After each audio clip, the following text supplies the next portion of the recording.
Hello again. This is Bob Ford of Bob Ford's History, Mystery, and Lore. Today, we're talking about Union Major General Dan Sickles and the people his craziness touched. Let's get started.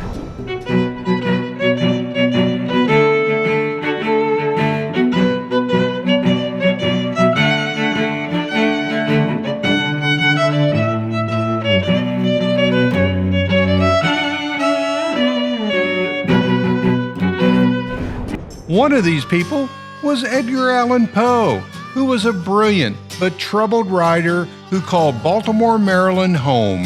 He was credited with introducing the modern detective story genre to the American reader. His forte was mystery and the macabre. Baltimore is one of this country's original labor cities. It's where, in 1814, Francis Scott Key was a U.S. emissary meeting under a white flag with the enemy, but later held captive in his own ship and witnessed an incredible 25-hour bombardment of Fort McHenry by the British Navy.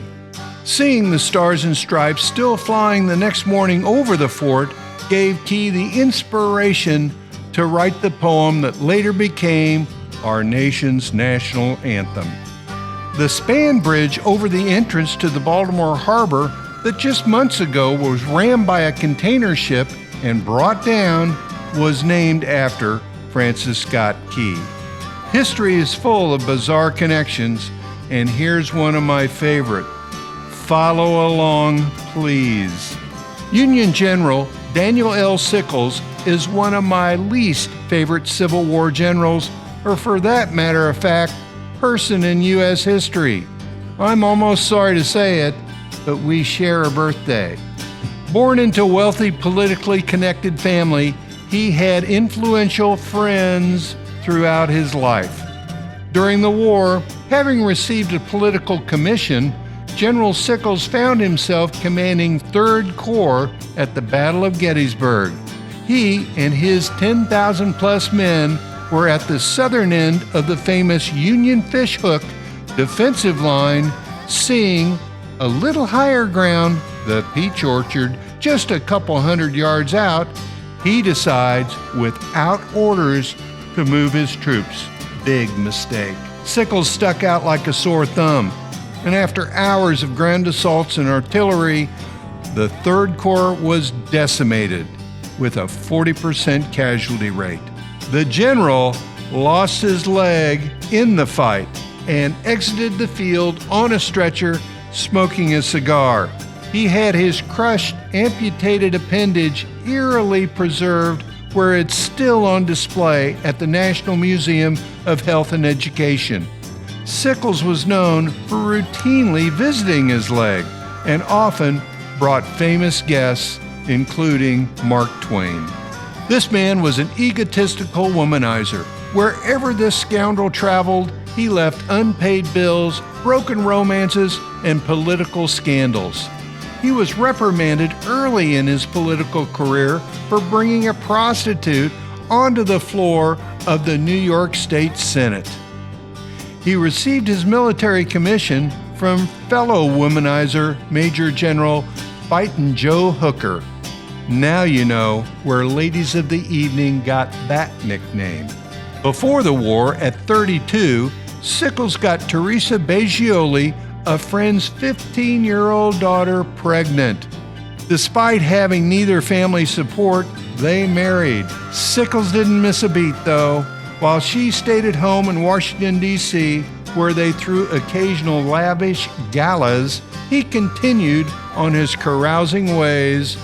This was in the mid-1850s. Years later, Teresa, tired of Sickles' antics, had a very public affair with a man more her own age, who happened to be the U.S. Attorney for the District of Columbia. At some point, their Congressman Sickles found out and was mortified. Sickles stalked the U.S. Attorney, finding him in Lafayette Park, just across the street from the White House. Without hesitation, in broad daylight, he shoots his wife's lover in the groin. The unarmed attorney, now in agony, begged for his life, but without conscience, Sickles walked up and unloaded a fatal blast in his chest, killing him. The dead man's name?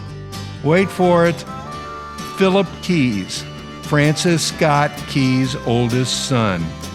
Sickles turns himself in and confesses to the murder in what turned out to be a stroke of genius.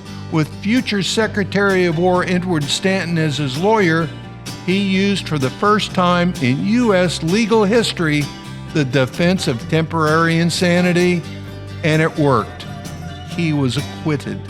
Then he shocks the Washington, D.C. Victorian establishment by forgiving his wife.